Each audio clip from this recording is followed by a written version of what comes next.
Textile Mills Limited. He was also the former chairman, Lahore Advisory Board, Management Associate of Pakistan. He's been a member on the Board of Governors, Shaukat Khanum Cancer Hospital and Research Center, a visiting faculty, Department of Business Administration, UCP. He's the former chairman, Pakistan Business Council. He's currently serving as director of LUMS, Lahore University of Management Sciences, vice chairman, Board of Governors, National Management Foundation. He's also the member of Board of Trustees of CARE Foundation, and he did his education. He's an MBA from Columbia University, New York, USA, and a graduate in mining engineering from Newcastle University. Ladies and gentlemen, the few lines I've spoken about him only cover a very small percentage point of whatever he has achieved. Join me in welcoming Mr. Razzak Dawood. Thank you, sir.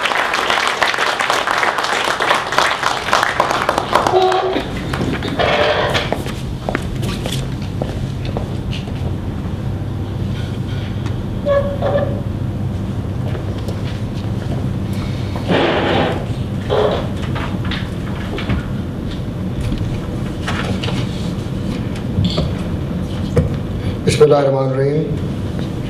Mr. Farooq Naseem, Umar Khan, members of the Thai Lahore chapter, ladies and gentlemen, Assalamu alaikum. I've been asked to give my story on my experience in running business, being involved in education, and on basically being an entrepreneur. Well, I must admit, I feel a little uncomfortable talking about myself and what I have done. So in today's talk, I will spend some time on my career, but a little bit more time on strategic decisions, visions, values, qualities required for being an entrepreneur.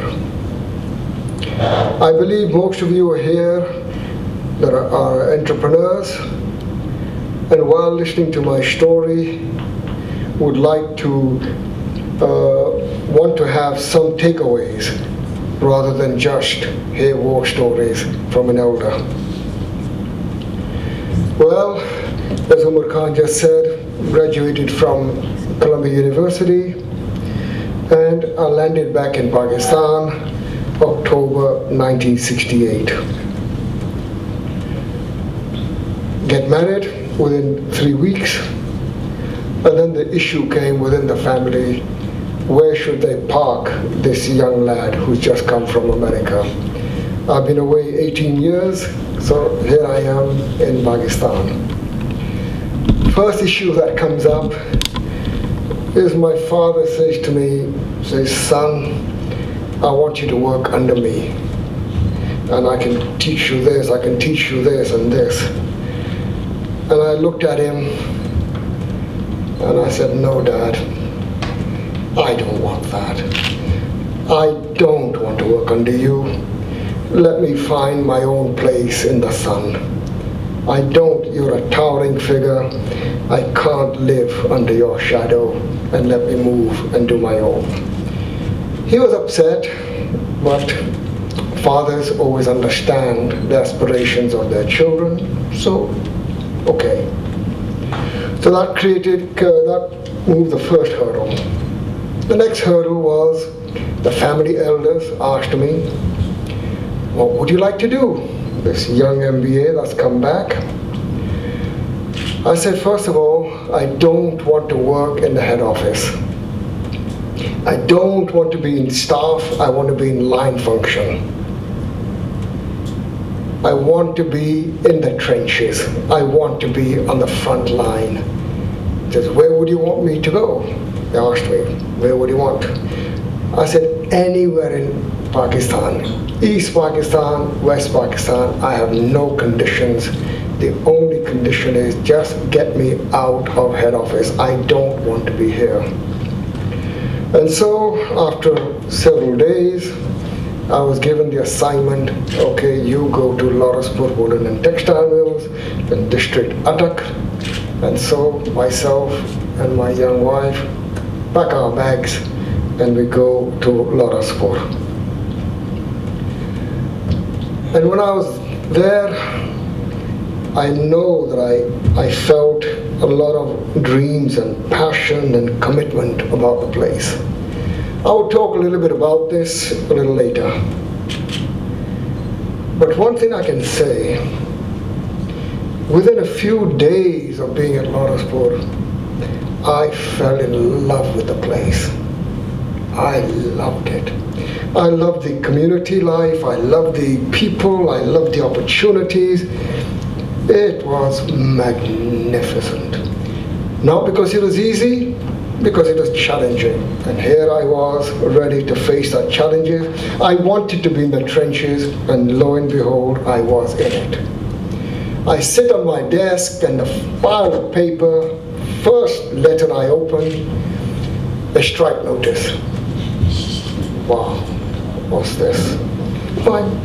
So, after many months of struggle and finally facing a 30-day strike, having two of our managers beaten up, all sorts of things happened, but it was a fantastic experience.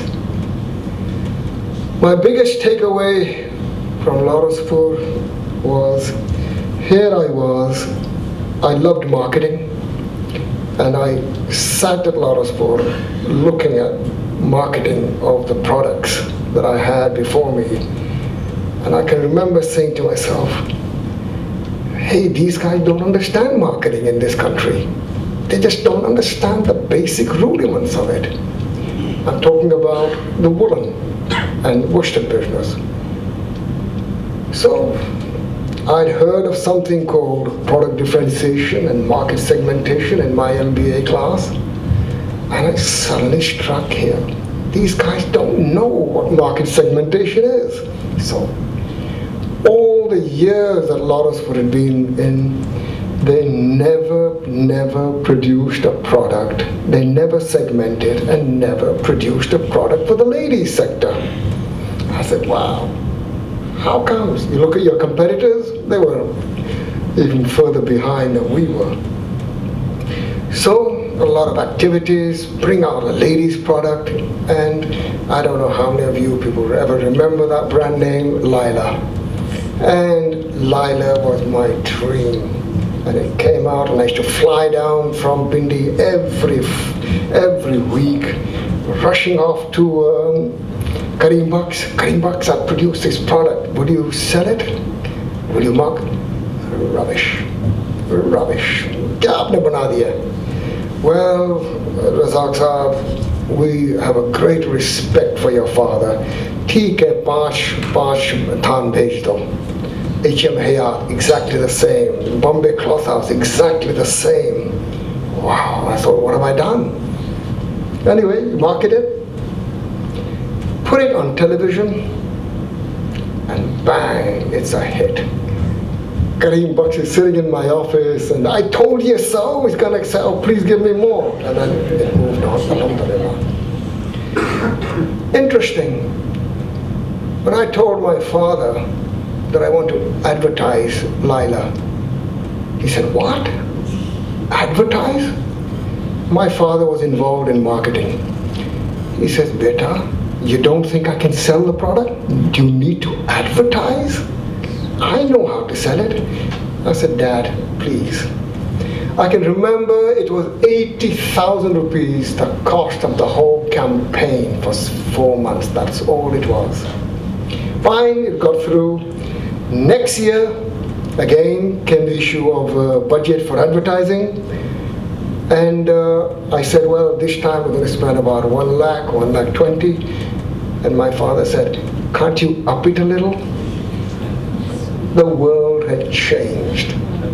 The world had changed. Now it was marketing. It wasn't sales anymore. The world had changed. So that was my takeaway from Lawrenceburg. And I can never forget walking down Anarkali with my father. And he was saying, son, now you must understand what is the pulse of the market. Come on, son, I'll walk you down. So we started at one end and walked all the way down, going into this shop and this shop. And said, son, look at that customer, look at that one, look at that customer. Just so you will understand, a marketing man has to feel the pulse of the market.